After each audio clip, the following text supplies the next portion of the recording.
እንደምን አደራችሁ። የተከበራችሁ የዚህ ድንቅ ፕሮግራም ተጋባዥ እንግዶች፣ ተሸላሚዎች፣ የተሸላሚ ቤተሰቦች፣ ብዙ የሚሸለሙ ሰዎች እንደሚሸለሙ እንኳን ሳያውቁ ሳይወዳደሩ በቀሩበት ሀገር ውስጥ ጥቂት ተሸላሚዎች ሆናችሁ በመገኘታችሁ እንኳን ደስ ያላችሁ ማለት እፈልጋለሁ። መፍጠር ከመገልገል የሚለይ በመሆኑ የሚፈጥሩ ሰዎች እየሰጡ መሆናቸውን እንጂ የሚያሸልሙ መሆናቸውን ስለማያውቁ እንጂ ብዙ አርሶ አደሮች፣ አርብቶ አደሮች፣ በስም የማናቃቸው ሰዎች ድንቅ ነገር በየሰፈራቸው በየመንደራቸው እየፈጠሩ እንዳሉ መገመት ይቻላል። ይህ ፕሮግራም እነዚያ ሰዎች ስራቸው የሚያሸልም ስራቸው ለማህበረሰብ የሚተርፍ መሆኑን አውቀው እንዲበረታቱ የሚያደርግ ስለሆነ ያዘጋጀውን የኢኖቬሽንና ቴክኖሎጂ ሚኒስትርም እንዲሁ ማመስገን እፈልጋለሁ። መፍጠር በአእምሮ የሳሉትን በአእምሮ ያሰቡትን አውጥቶ ለሰው ማሳየት ነው። ፈጣሪዎች የሚፈጥሩ ሰዎች ኢኖቬተርስ ያሰቡትን ህንፃ፣ ያሰቡትን መኪና፣ ያሰቡትን ማሽን በአእምሯቸው ከሰሩ በኋላ ትግሉ በአእምሯቸው የሳሉትን ለሰው የመግለጥ ሂደት ላይ ነው። በአእምሮ ሲሳል ኢንፑት አያስቸግርም፣ ብዙ ፋይናንስ አይጠይቅም፣ በቀላሉ ተገጣጥሞ ማየት ይቻላል። ወደ ውጭ አውጥተው ሲገለጥ ግን በገንዘብም በአቅርቦት ችግርም በሁኔታዎች አለመመቸትም ብዙ መፍጠር የሚችሉ ሰዎች ያዩትን ማሳየት ይቸገራሉ። ይህ የሚሆንበት እድል ባላደጉ ሀገራት፣ ብዙ ሀብት በሌላቸው ሀገራት የሚበራከት ቢሆንም በብዙ ዓለማት ሰዎች ባሰቡትና ባለሙት ልክ ገልጠው ለማሳየት ብዙ ድግግሞሽና ጊዜ ያስፈልጋቸዋል። ለመፍጠር ዓለም ላይ ሁለት የእሳቤ ምሰሶዎች አሉ። የመጀመሪያው የእሳቤ ምሰሶ ክሪቲካል ቲንኪንግ ወይም ሂሳዊ ሐሳብ ይባላል። ሂሳዊ ሐሳብ ብዙ ዳታ፣ ብዙ መረጃ፣ ብዙ ዕውቀት ከውጭ የምንሰበስብበትና እንትና ያለው ትክክል ነው፣ እንትና ያለው ግን ይቀረዋል እያልን የምንተችበት በአካዳሚክሱ የሚገኝ ውጫዊ ዕውቀት ክሪቲካል ቲንኪንግ ላይ ያተኮረ ሲሆን፣ ሁለተኛው ክሪኤቲቭ ቲንኪንግ የሚባለው ክሪቲካል ቲንኪንግን እንደ መሰረት የሚጠቀም ግን ሙሉ በሙሉ በዛ ብቻ የማይወሰን ከውስጥ ወደ ውጭ የሚወጣ ነው። በውጫዊ መረጃዎች ላይ የተንተራሰ ሳይሆን በውስጥ ባለው ዕውቀት እሱን ወደ ውጭ ለማውጣት የሚሰራ ስራ ክሪኤቲቭ ቲንኪንግ ይባላል። በኢትዮጵያ ውስጥ እንደናንተ ያሉ ክሪኤቲቭ ቲንኪንጋቸውን ተጠቅመው የፈጠሩ ሰዎች ያሉ ቢሆንም ከፍተኛ ውስንነት ያለበት መስክ ነው። ሰዎች ተመርቀው ስራ ከያዙ በኋላም ወደ ክሪኤቲቭ ቲንኪንግ ማደግ ሲገባቸው በክሪቲካል ቲንኪንግ ውስጥ ይቆያሉ። የብዙ ሰው ሐሳብ በማንበብ በመተቸት በመቀነስ ጊዜ ያጠፋሉ። እንደዛ አይነት ዕውቀት አስፈላጊ ቢሆንም ሰዎች ከክሪቲካል ቲንኪንግ ወደ ክሪኤቲቭ ቲንኪንግ ማደግ ካልቻሉ ዕውቀት አይወጣም። ለዚህ ነው የኢማጂነሪ አቅማችን በጣም ውስን ሆኖ በሀገር ደረጃ በብዙ መስክ የምንቸገረው። ለዚህም ነው የሳይንስና ቴክኖሎጂ ሚኒስቴር የሚባለውን የኢኖቬሽንና ቴክኖሎጂ ሚኒስቴር በማድረግ የሳይንስና ከፍተኛ ትምህርት ሚኒስቴር ለብቻ የሆነበት ዋናው ምክንያት ክሪቲካል ቲንኪንጉን በከፍተኛ ትምህርትና በሳይንስ ከሰራን በኋላ በኢኖቬሽንና ቴክኖሎጂ ሚኒስቴር አብዛኛው ክሪኤቲቭ ቲንኪንግ እንዲሆን ታሳቢ ተደርጎ የተፈጠረ ተቋም ሲሆን ይህንንም የክሪኤቲቭ ቲንኪንግ ሐሳብ ለማስፋትና ብዙ ፈጠራ ለማብዛት ሚኒስትሪው ሀገር ብዙ የምትጠብቅበት መሆኑን መገንዘብ ይኖርበታል። በክሪኤቲቭ ቲንኪንግ በአእምሮ የጀመርነውን ለማሳየት የመጨረስ ዳዴ የምንልበት ስራ ቅድም እንዳያችሁት አይነት ጅምር ፕሮቶታይፖች ሰው በጭንቅላቱ የሳለውን በአፉም የተናገረውን ለሰው ለመግለጥ የሚያደርገው ጥረት ሲሆን እነዚህ ስራዎች ከሰው በሚገኝ ትችት ቅድም እንዳልኩት በክሪቲካል ቲንኪንግ እየበለጸጉ እያማሩ እየተዋቡ ወደ መጨረሻው ውጤት ይሄዳሉ። መጀመር ብቃት ነው፣ መጨረስ ግን ጀግንነት ነው። ዛሬ የተሸለማችሁ ተሸላሚዎች ጀማሪዎች እንጂ ጨራሾች አይደላችሁም። የሸለምናችሁ ስለጀመራችሁ ነው። ጨርሳችሁ ጀግና ስትሆኑ ግን አንድ ሚኒስትሪ ሳይሆን ሀገር፣ ምናልባትም አህጉር፣ ከዚያም አልፎ ዓለም ይሸልማችኋል። ዓለም እንዲሸልማችሁ የጀመራችሁት ነገር በጅምር እንዳይቀር ለመጨረስ ለመጀገን እንድትተጉ አደራ ልላችሁ ፈልጋለሁ። በመጀመር መዘናጋት፣ በመጨረስም መኩራራት አያስፈልግም። ብዙዎች ይጀምሩና ይዘናጋሉ። አንዳንዶች ደግሞ የጨረሱ ይመስላቸውና ይኩራራሉ። መጨረስ ከኛ አልፎ ብዙዎችን ሲነካና ሲቀይር ስለሆነ በመጀመር እንዳትዘናጉ፣ በመጨረስም እንዳትኩራሩ። የስኬት የመጨረሻው የደስታ መለኪያ መስጠት መሆኑን አውቃችሁ ከጭንቅላታችሁ አውጥታችሁ በማሳየት እንደሰጣችሁ ያ የሰጣችሁን የመጀመሪያው ውጥን አርሶ አደሩን በማዘመን አርብቶ አደር በማዘመን ሀገረ መንግስቱን በማዘመን የሰዎች ሕይወት እንዲቀይር በቀጣይነት መስጠት ያስፈልጋል። ኢኖቬተርስ በክፍያ ሳይሆን በነጻ ስጦታ ያምናሉ። ከዚህ ቀደም ያነሳሁት ፍሪሊዮን ወይም የነጻ ስጦታ ሐሳብ ሜይል የሚሰራው ለሚፈጥሩ ሰዎች ነው። የሚፈጥሩ ሰዎች በዘመናቸው እንኳን ሊመሰገኑ እንኳን ሊሸለሙ ይቅርና ብዙ ሰው አይገነዘባቸውም። ቤተሰብ አይገነዘባቸውም። መምህር አይገነዘባቸውም። ካሉበት አውድ ወጣ ያለ ሐሳብ ስለሚያራምዱ ብዙ ሰዎች ንክ እንጂ ፈጣሪ አድርገው አይወስዷቸው። ያን እልህ አስጨራሽ አድካሚ ሁኔታ አልፎ ውጤት ለማምጣት በነፃ መስጠትና ክፍያን ፈጽሞ ለማሰብ ይፈልጋል። ምክንያቱም ሰዎች ላልተገነዘቡን ሐሳብ ሊከፍሉን ይቅርና ሊያበረታቱንም አይችሉም። ክፍያን ሳናስብ በነፃ ከሰራን ጨርሰን ጀግኖች እንሆናለን። ክፍያን እያሰብን መሃል ላይ ከቆምን ግን ያሰብነውን ሳንሰጥ እንድንቀር ያደርጋልና ከዚያ ለመውጣት እውነተኛውን የመስጠት ደስታ ለመጎናጸፍ በርትታችሁ ስራችሁን እንድትቀጥሉ አደራ ማለት እፈልጋለሁ። በሀገራችን ብዙ ጊዜ ላለመፍጠር እንደ ምክንያት የሚነሳው ኢትዮጵያ የሰጠችን ውስን ስለሆነ በዚያ ውስን ስጦታ አዲስ ነገር ፈጥረን አበልጽገን መስጠት እንቸገራለን የሚሉ ምክንያቶች ይደመጣሉ። ነገር ግን የስጦታ ማነስ ስኬታችንን አንቆ ሊያስቀር አይችልም። ዓለም ላይ አዳዲስ ነገር የፈጠሩ ሰዎች መሰረታዊ ስጦታን በመጠቀም እንጂ የተለየ ድጋፍን ታሳቢ በማድረግ አይደለም። መፍጠር ባልተመቸ ሁኔታ የሚመች ነገር መስራት እንጂ በሚመች ሁኔታ ነገር ማሻሻል ስላልሆነ ባይመችም መፍጠር እንደሚቻል በዓለም ላይ ያሉ የፈጠሩ ሰዎች ብቻ ሳይሆን ኢትዮጵያውያን በተደጋጋሚ በተለያየ መስክ አስመስክረዋል። ለምሳሌ መሰረታዊ ቀለማት የሚባሉት 7 ናቸው።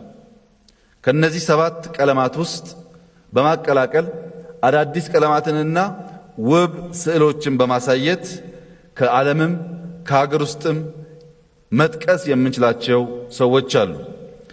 ሊዮናርዶ ዳቪንቺን ብንወስድ ይህ ሰው ከብዙ 100 ዓመታት በፊት የተለያዩ ፈጠራዎችን ሲፈጥር አውሮፕላንን ጨምሮ መኪናን ጨምሮ በስዕል ሲያሳይ በወቅቱ አውሮፕላን የሚባል ነገር አልነበረም። በዚያ ጊዜ እብድ ተብሎ የሚወሰደው ሊዮናርዶ ዳቪንቺ ከዓመታት በኋላ ከ70 ገጽ ያላለፈው ጽሑፎቹ ግን በብዙ ሚሊዮን ዶላር ተሽጠዋል። በዘመኑ ባይገነዘቡትም ትውልድ ሲደርስና ሲነቃ ፈጠራውን ማየት ችሏል። በዚህ ቀለማት ተጠቅሞ ፈጠራን በመፍጠር እንደ ዓለም ሁሉ እኛም ጋር አፈወርቅ ተክሌን፣ ገብረ ክርስቶስ ደስታን መጥቀስ ይቻላል። ሌላ ቦታ ያየነውን የፈጠራ ብቃት ኢትዮጵያውያን ውስን ቢሆኑም ድንቅ በሆነ ስራቸው ከኛ አልፈው ዓለም እንዲያወድሳቸው መሆን የቻሉት የተለየ ስጦታ የተለየ ትምህርት ቤት ስለነበረ ሳይሆን መፍጠር ከችግር ውስጥ የሚያምር ፍሬ ማውጣት መሆኑን በመገንዘባቸው ነው። እንደዚሁም የሙዚቃን ኖታ ብንወስድ 8 መሰረታዊ ኖታዎች ያሉ ሲሆን ከነዚህ ድምጸት ውስጥ አዋህደው ጣዕመ ዜማን በማፍለቅ ሞዛርት እንደሚጠቀሰው ቤትሆቨን እንደሚጠቀሰው ሁሉ እኛም ቅዱስ ያሬድን እንጠቅሳለን፣ ዶክተር አሸናፊን እንጠቅሳለን፣ ሙላቱ አስታጥቄን እንጠቅሳለን። መሰረታዊ ስጦታዎች ለቤትሆቨንም ለሙላቱ አስታጥቄም እኩል መሆናቸውን የሚያሳይ ሲሆን እዚያ ያለው ስልጣኔና የግብአት መገኘት ግን እዚህ እንደዚያ ቀላል ላይሆን ይችላል። ለመፍጠር መሰረታዊ ስጦታን ብቻ መጠቀም ምን ያክል አስፈላጊ እንደሆነ እነዚህ ሰዎች ሕያው ማስረጃ መሆን ይችላሉ። የሂሳብ መሰረትን ብንወስድ ከ0 እስከ 10 ያሉ ቁጥሮች ናቸው። ቢሊየን፣ ትሪሊየን እያልን የምንቆጥረው ከ0 እስከ 10 በተሰጡን መሰረታዊ ስጦታዎች ነው። እነዚህም በመጠቀም ሳይንሳዊ ስሌት በርካታ የፈጠራ ግኝቶች ያስገኙ ዓለም አቀፍ ሰዎች ያሉ ቢሆንም ዛሬ ተሸላሚ ከሆኑት ሰዎች መካከል አንዱ ቅድም እንደሰማችሁት የሂሳብ ቀመር ለመስራት ችሏል። የሂሳብ ቀመር የሰራው ይህ ወጣት ኢትዮጵያዊ ብቻ ሳይሆን አዲስ አበባ አካባቢ የማይገኝ ራቅ ካለ ቦታ ብዙ ግብአት ብዙ ቴክኖሎጂ ከሌለበት ምጡቅ አእምሮን በመጠቀም እና መሰረታዊ ስጦታን በማድነቅና ሪኮግናይዝ በማድረግ ወደ ላቀ ነገር ለመሄድ የወሰነ በመሆኑ ጅምሩ ከፍሬ እንዲበቃ የኢኖቬሽንና ቴክኖሎጂ ሚኒስቴር ከጎኑ በመሆን ሐሳቦቹን በሶፍትዌር በመደገፍ ለዓለም የሚበረከት አዲስ ስጦታ ከኛ መካከል ሊወጣ እንደሚችል አመላካች ሆኖ አግኝቼዋለሁ። የዲጂታል ዓለምን ብንወስድ 0 እና 1ን እንደመነሻ አድርጎ በጣም በርካታ ነገሮች መፍጠር ተችሏል። እነዚህን መሰረታዊ ስጦታዎች ለእኛም የተሰጡን መሆኑን አምነን ከተቀበል እኛም እንደሌሎቹ መፍጠር የምንችል ያልተሰጠንና ድሃዎች መሆናችንን እያሰብን የምንሄድ ከሆነ ግን ያላቸው አዳዲስ እየፈጠሩ እኛም የነሱን እያየን እንድንቀር ይሆናል። ከነዚህ ውጭ ባሉ መስኮች በፍልስፍናው መስክ እንደ አንድ ምሳሌ ብንወስድ ፍልስፍና በራስ ብርሃን እውነትን መፈለግ ነው። በውስጥ ብርሃን እውነትን መፈለግ ነው። በውጫዊ ብርሃን የሚፈለግ እውነት ሳይሆን በውስጣዊ ብርሃን የሚፈለግ እውነትን በዓለም ላይ ስመጥር ከሆኑ ሰዎች በፊት የኛው አጼ ዘርዓ ያዕቆብ ድንቅ ፈላስፋ መሆኑን በብዙ ማስረጃ ማረጋገጥ ይቻላል። አጼ ዘርዓ ያዕቆብ ከሚያስደንቁት ፍልስፍናዎቹ አንዱ ለጀጅመንት ወይም ለፍርድ ወይም ለብያኔ ያለው እሳቤ ነው። ከግራም ሲሰማ የሚበይን ከቀኝም ሲሰማ የሚበይን ሳይሆን ከግራና ከቀኝ የሰማውን አድምጦ አክብሮ የራሱን እሳቤ ለማፍለቅ የሚደፍር ጀግና ነበር። እንደዚህ አይነት ዕውቀትን ራሳችን የምናቅበት አካባቢያችን የምናቅበት ማህበረሰብ የምንጠቅምበት መሳሪያ መሆኑን ለማየት አጼ ዘርዓ ያዕቆብ ወይም ደቀ እስጢፋኖስ አንዳንዶች ወርቅ ብለው የሚጠሩት ፈላስፋ ኢትዮጵያ ነበራት። እነዚህ ሰዎች በውጭ ከምናቃቸው ፈላስፋዎች ባልተናነሰ ደቀ እስጢፋኖስ ብቻ ሳይሆን እጓለ ገብረ ዮሐንስንም ጨምረን ብንወስድ ልክ አርስቶትል እንደምንለው ሶቅራጥስ እንደምንለው የእኛዎቹን ፈላስፋዎች የውስጥ ብርሃናቸውን ተጠቅመው ድንቅ እሳቤ ለእኛም ለዓለምም እንዳበረከቱ ማየት ይቻላል። ከዘርዓ ያዕቆብ ፍልስፍና ውስጥ አንዱን ብንወስድ ራስህ ጥሩ ሳትሆን ራስህ መልካም ሳትሆን መልካም ነገር ለማየት የምትቸገር መሆኑን የሚያሳየው እሳቤ ነው። ውስጥ የሌለን ደስታ፣ ውስጥ የሌለን ብርሃን፣ ውስጥ የሌለን መልካምነት ለሌላው መስጠት አይቻልም። ክሪቲካል ቲንከርስ ሁልጊዜ ጨለማ ጎልቶ የሚታያቸው ከውስጥ ፍንጣቂ ብርሃን ማየት የሚችሉት በመጀመሪያ ደረጃ የነሱም ማንነት የሚያሳይ ነው።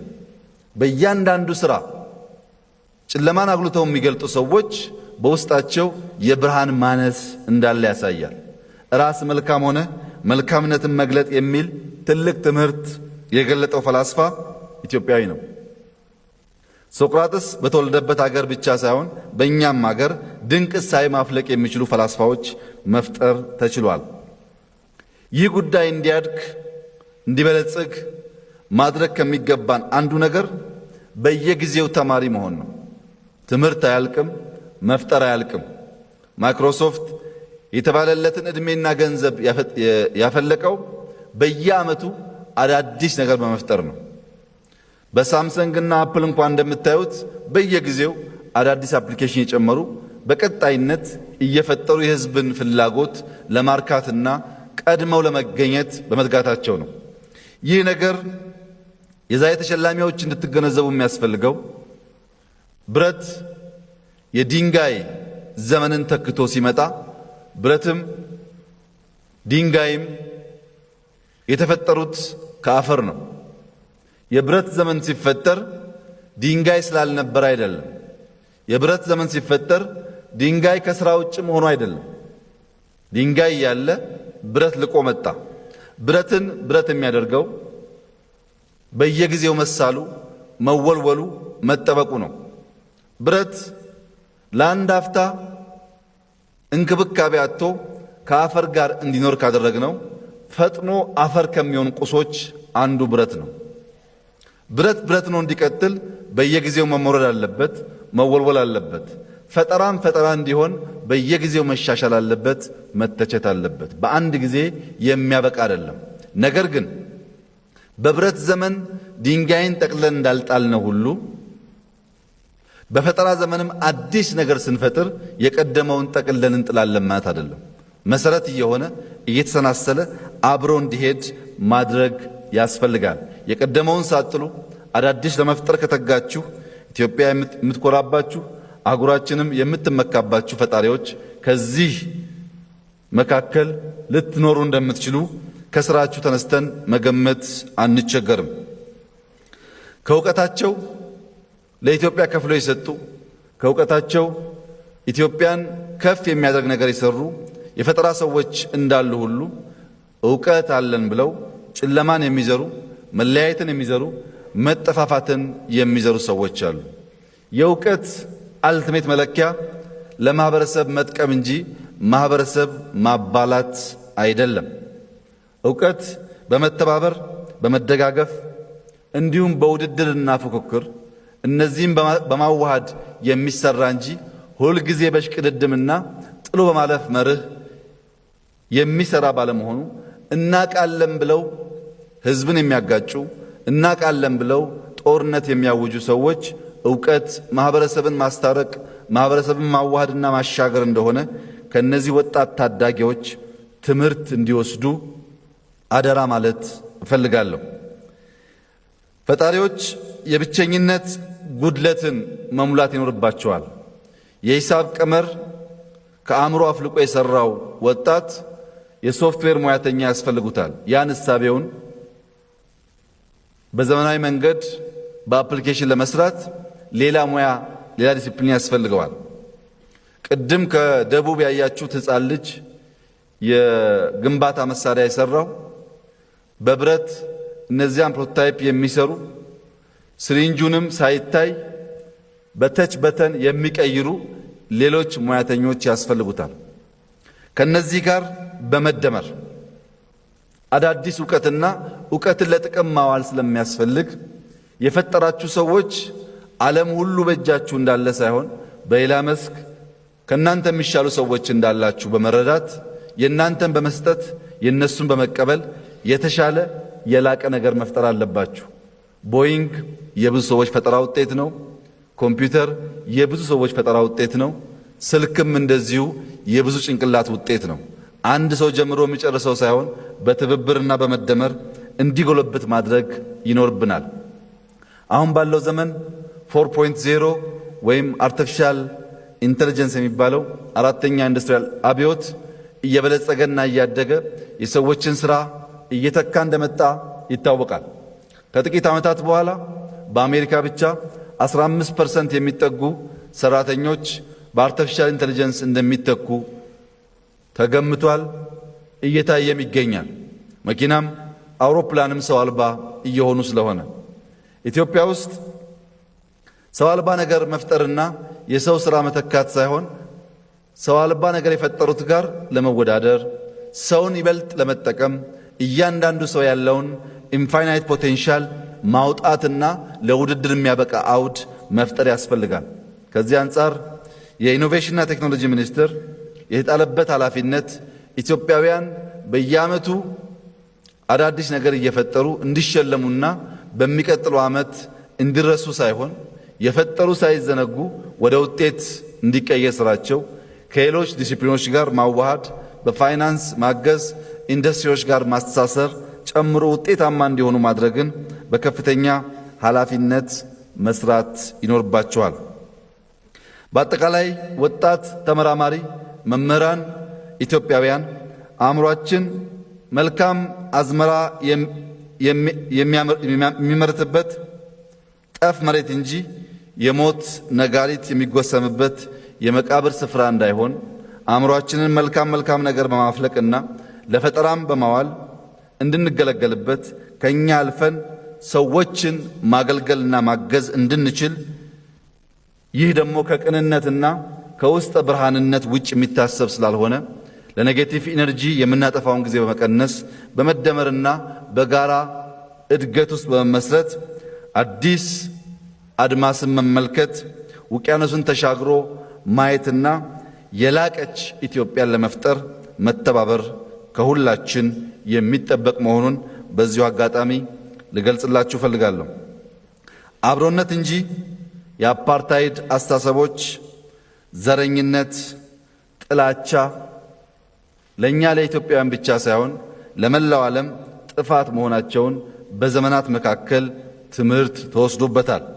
ጥላቻ የሚያኮስሰን አዳፋ ጨርቅ እንጂ የሚያለመልመን ነገር ባለመሆኑ አዳፋ ጨርቅ ወይም ማጥበን ወይም ቀይረን በማስወገድ ኢትዮጵያ አዲስቷ የተስፋ አድማስ እንድትሆን በትብብር መንፈስ ከትናንሽ ነገር እስከ ትላልቁ የተደመረ የተሰናሰለ የተቀናጀ ሥራ በመስራት ለትውልድ መልካም አገር መተው እንድንችል በታላቅ ትሕትና ሁላችሁንም አደራ እያልኩ በመጪው ሰኔ 16 የባለፈው ዓመት ሰኔን በማስታወስ በመቆዘም በመራገም ከምናጠፋው መጪውን ሰኔ 16 ሁላችንም ባለንበት አካባቢ የአካባቢ ጽዳት እና ችግኝ በመትከል ክፉን ነገር በመልካም በመተካት ንጹህን በሰፈራችን ንጹህን በጭንቅላታችን ለትውልድም ግሪን ኢትዮጵያን ለመተው በጋራ እንድንሰራ